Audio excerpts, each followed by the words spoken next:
Mbadeda, c'est un bain de mousse très riche, très doux et si parfumé. Avec Badedas, retrouvez l'odeur des pins.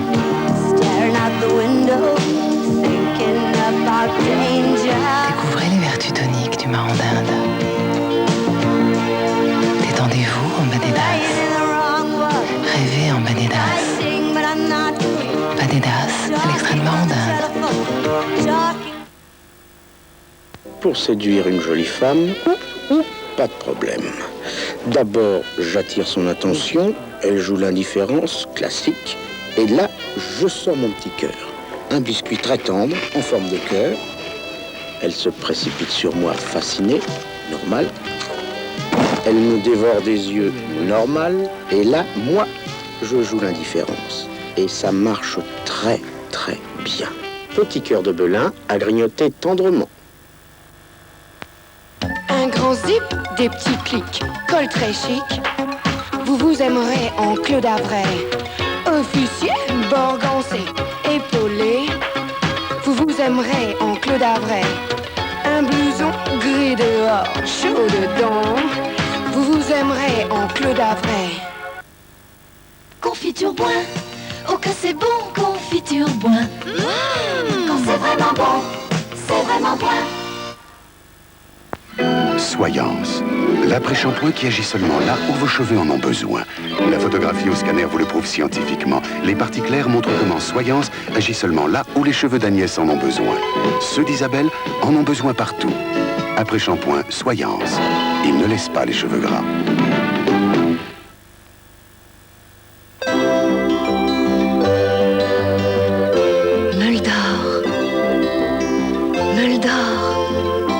C'est dans une sélection de nos meilleurs meules d'Emmental que sont coupées les délicieuses portions de meules d'or.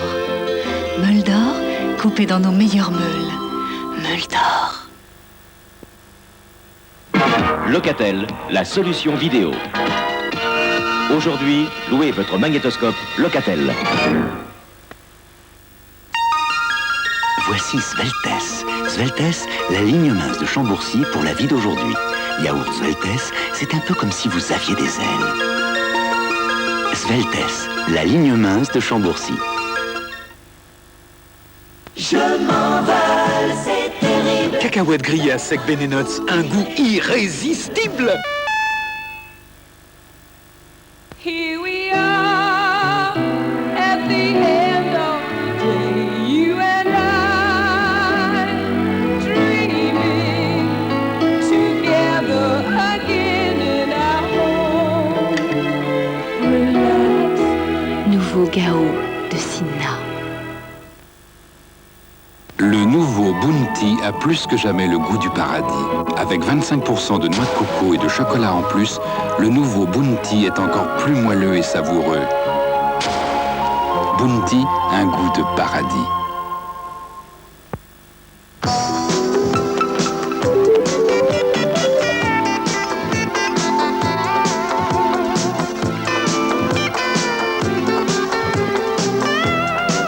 Océanique, un océan d'images.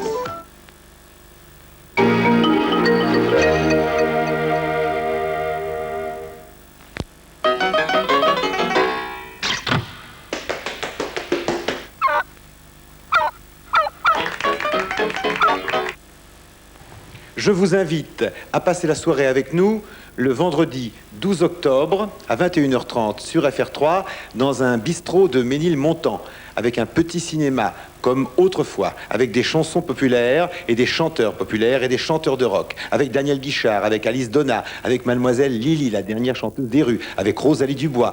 Le retour également de Georges Ulmer, un groupe de rock, Dominique Dimet, Alice Donna, une fête à la chanson populaire, Marcel Azola à l'accordéon, le vendredi 12 octobre sur FR3 à 21h30.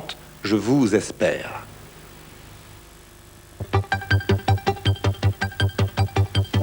Dimanche sur FR3, de la musique, du théâtre, des livres. De 15h à 18h, c'est dimanche sur FR3.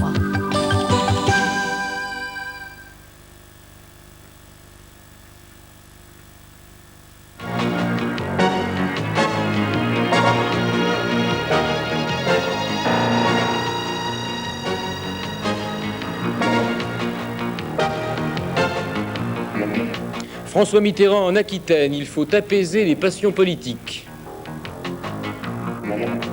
Loi sur la presse, le Conseil constitutionnel annule les dispositions sur les concentrations existantes. Colère chez les policiers, un des leurs a été tué ce matin par un permissionnaire en cavale. Le prix Nobel de littérature à un poète tchèque et dissident, Jaroslav Sefer. Mesdames, Messieurs, bonsoir. A-t-on le droit d'expérimenter de nouveaux médicaments ou des techniques médicales nouvelles sur l'homme? Et si oui, dans quelles conditions? C'est à cette question qu'a répondu aujourd'hui le Comité national d'éthique mis en place à la fin de l'année dernière par le Président de la République. Ce comité, présidé par le professeur Jean Bernard, vient de rendre son avis sur une question qui touche à la fois la science et la morale et qui se pose quotidiennement dans la pratique médicale. Aurore Molinero. Ils ont dit oui. Les 30 sages du Comité national d'éthique ont considéré que l'expérimentation sur l'homme des nouveaux médicaments doit continuer, mais qu'elle doit se doubler d'un passage au crible rigoureux de toute nouvelle technique. Et c'est d'abord sur l'animal, c'est évident, et soumission de tout nouvel essai à des comités d'éthique qui vont bientôt quadriller la France. Cobaye, oui, mais cobaye à moindre risque. Les autorités morales, des médecins bien sûr, vont veiller à nous tester avec le moins de douleur possible. Avec une loi, elle est devenue nécessaire sur les volontaires sains qui existent en France, mais sans couverture juridique. Les hommes de ma génération avaient vécu les horreurs hitlériennes et n'avaient pas très envie que l'on recommence. Il n'empêche qu'un certain nombre de progrès en médecine ne sont possibles que si on passe par des volontaires sains. Cela est si vrai que ce sont, pour commencer, les hommes, les femmes des laboratoires qui essaient sur eux-mêmes les thérapeutiques et les méthodes nouvelles. La règle d'or pour ces nouveaux volontaires dont nous avons besoin, c'est qu'ils soient réellement volontaires. C'est-à-dire qu'il ne s'agisse pas de prisonniers, d'étudiants en mal d'examen ou de tout autre subordonné. Des vrais volontaires et aussi qu'ils soient instruits, qu'on leur explique ce dont il s'agit. Cela s'appelle le consentement libre et éclairé. Une assurance sera d'ailleurs souscrite obligatoirement par l'expérimentateur. Mais libre et éclairé, cela veut-il dire quelque chose quand il s'agit d'un malade, autrement dit de quelqu'un de diminué devant un traitement inconnu? Le consentement éclairé du malade pose bien souvent des problèmes délicats. Il en est ainsi chez le vieillard, chez le sujet qui a une grande incapacité à répondre. Il en est ainsi surtout chez l'enfant, chez lequel les problèmes éthiques sont maximum.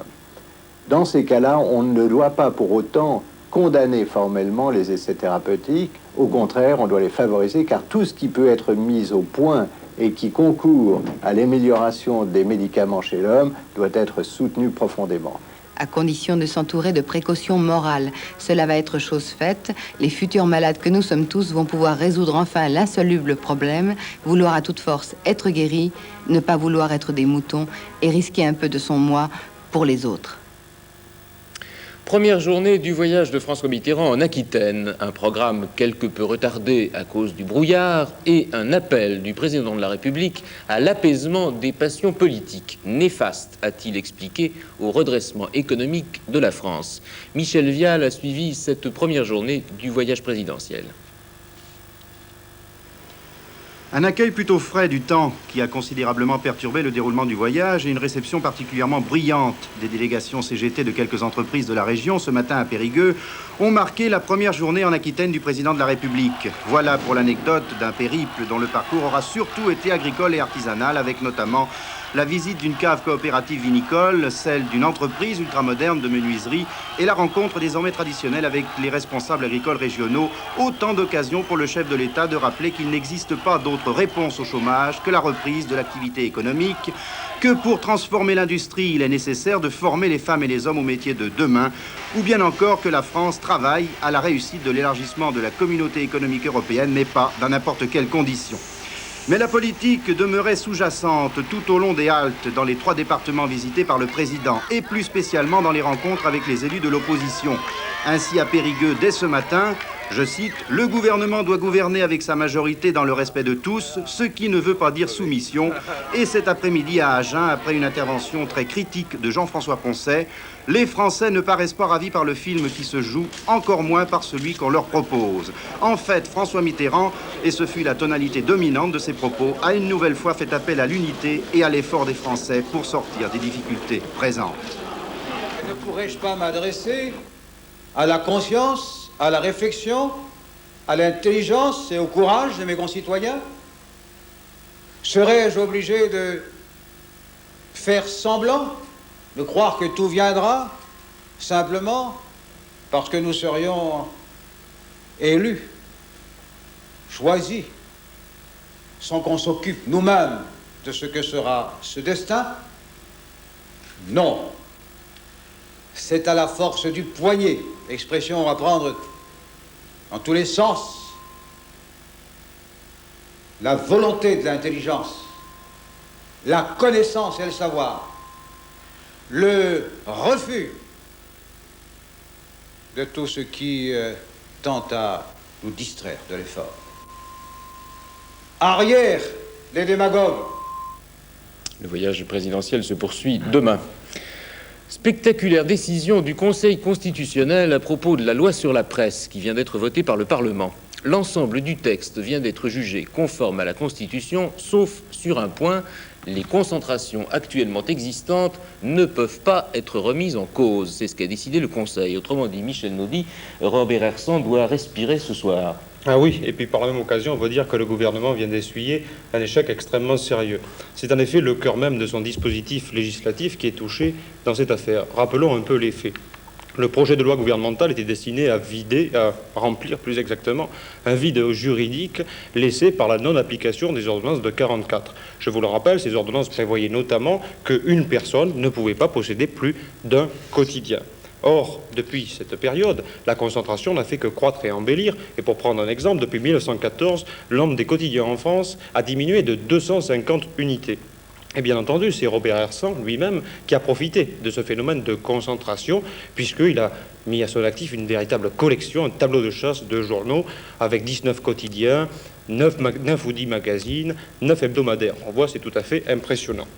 Alors, tant et si bien qu'après des modifications très importantes intervenues au cours de la discussion du projet de loi, ce Robert Hersan s'est trouvé le seul à être concerné finalement par le projet de loi, puisque à lui seul, il contrôle 14% de la diffusion des quotidiens régionaux et 35% de la diffusion des quotidiens nationaux. C'est tout à fait considérable.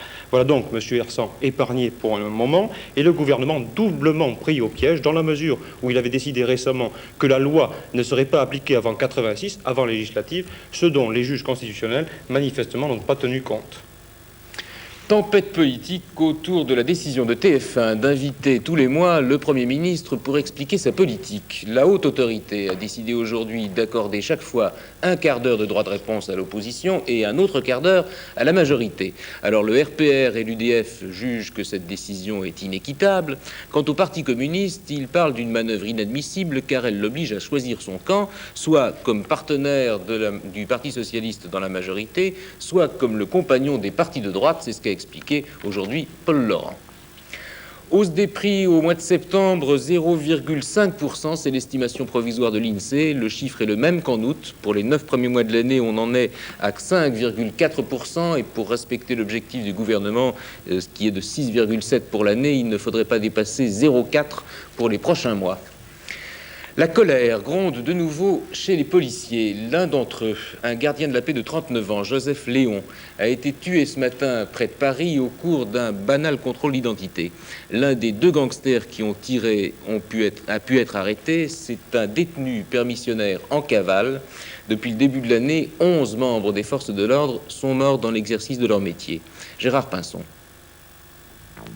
Au milieu des tours de la Défense, ce matin vers 4h30, Joseph Léon avait raison de s'intéresser aux deux hommes surpris autour de cette voiture volée. La preuve, les deux hommes l'ont abattu et se sont enfuis malgré la riposte des collègues du malheureux policier. La preuve, l'un des deux truands arrêtés peu après avait été en 1979 condamné à 8 ans de prison pour agression multiple à main armée. La preuve, ce Lefebvre de 29 ans n'avait pas regagné sa cellule de Poissy depuis sa permission de sortie au mois de mars dernier. Aujourd'hui, plus qu'hier, les policiers ont l'impression de rester en France les seuls condamnés à mort. Je crois qu'aujourd'hui, ce qui intéresse le plus, c'est de savoir si on va définir une bonne fois pour toutes leur mission et leur donner des vrais pouvoirs de police qui ne leur feront pas douter de leur intervention au moment où ils se trouveront dans des cas comme ils ont été confrontés cette nuit. Pour interpeller solennellement le pouvoir et l'opinion, Rémi Albvax et l'Union des syndicats catégoriels organiseront un meeting policier-magistrat le 13 novembre à Levallois. Quant à la Fédération autonome, qui représente 60% des policiers en tenue, elle disait déjà le mois dernier, après le mort d'Auxerre, que le problème n'était pas affaire de statistiques mais de considération. Et aujourd'hui, l'adjoint de Bernard Deleplace renouvelait ces 3 exigences prioritaires. Nous souhaitons que toute mort de policier ne soit pas banalisée, que la justice soit le plus ferme possible et qu'il n'y ait pas de remise de peine pour les criminels assassins de fonctionnaires de police. La deuxième, c'est interdire les permissions de sortir pour les criminels qui ont porté atteinte à l'intégrité physique des policiers. Et la troisième, une mise en place rapide d'une législation beaucoup plus sévère en ce qui concerne le trafic des armes.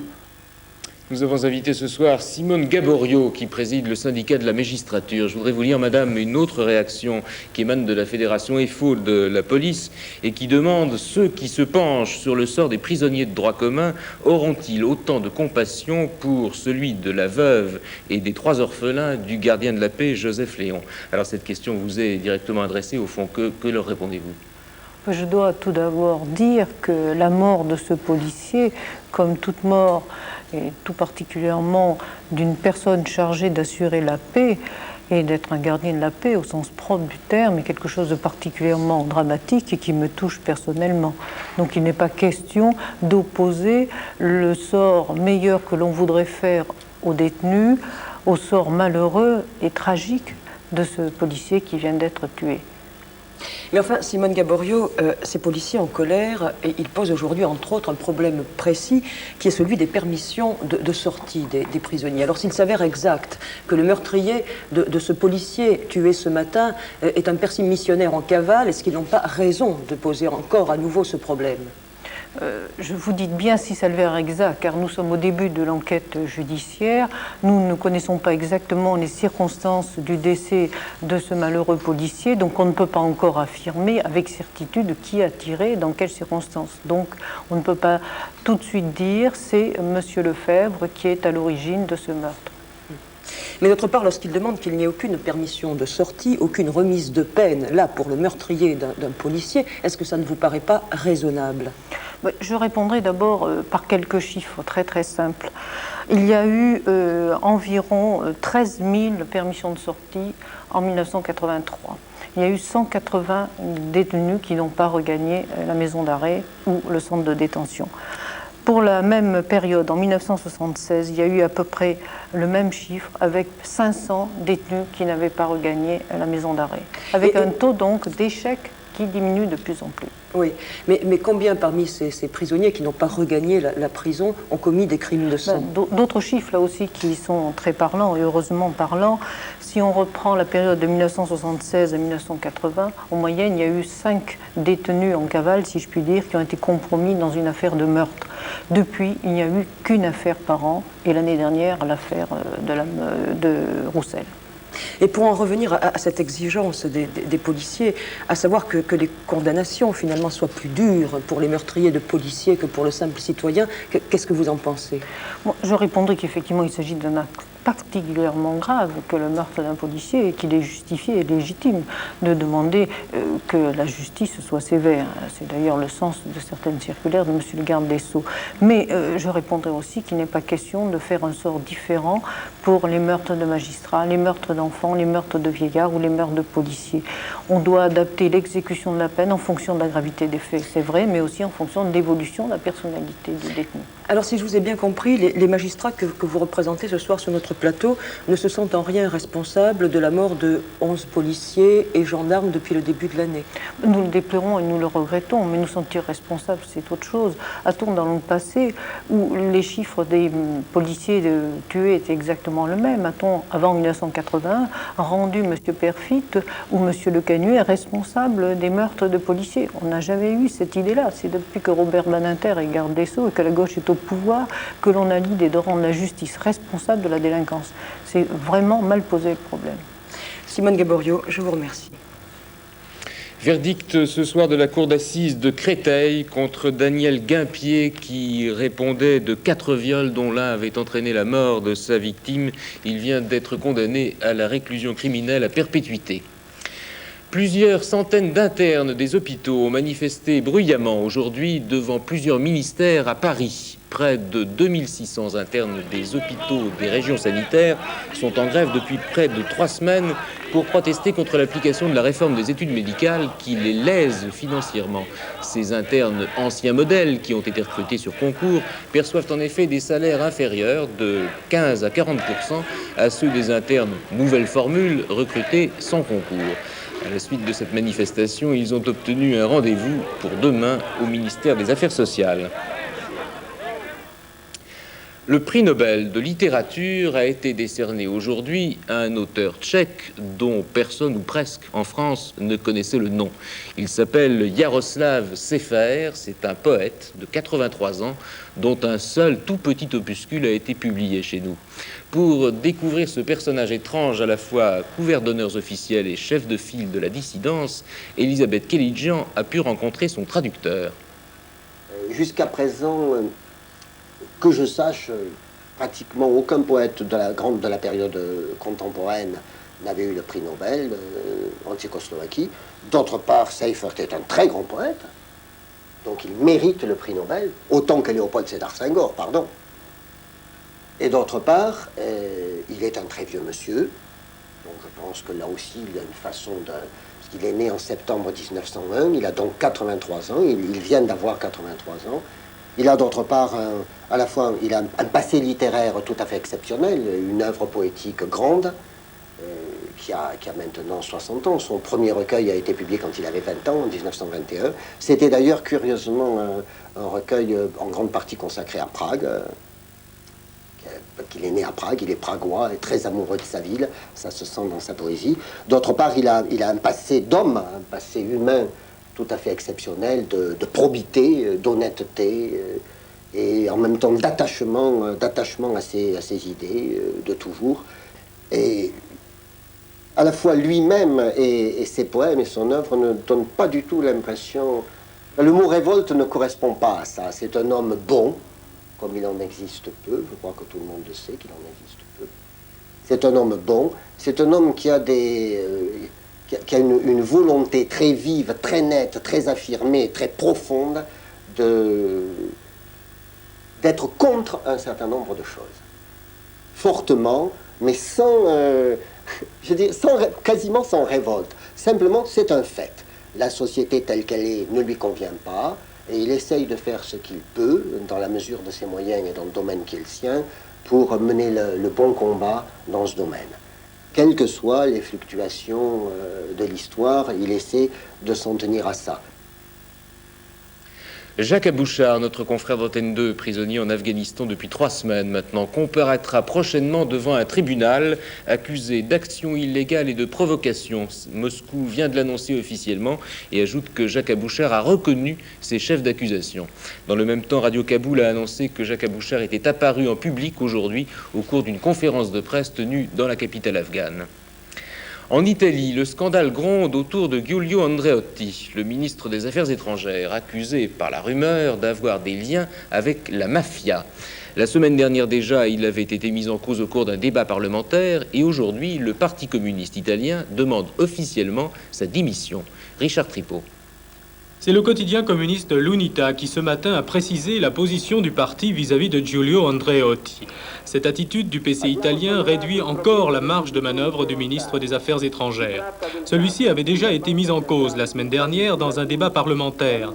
Les néofascistes, les radicaux et l'extrême gauche l'avaient accusé de liens étroits avec Michele Sindana, un banquier en faillite proche de la mafia. Seule l'abstention des communistes l'avait alors sauvé d'un vote de défiance. 5 jours après, la direction du parti a donc désavoué cette abstention. Le week-end dernier, Giulio Andreotti a rejeté toutes les accusations portées contre lui, les disant chargé d'arrière-pensée politique.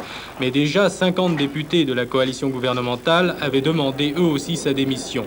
Aujourd'hui, seule la démocratie chrétienne, le parti de Giulio Andreotti, continue à le soutenir. Situation inconfortable pour un homme qui faisait jusqu'à présent bonne figure dans la course à l'élection présidentielle de juin prochain. L'incident parlementaire est devenu une véritable affaire politique et la condamnation du Parti communiste pourrait cette fois-ci compromettre sérieusement la carrière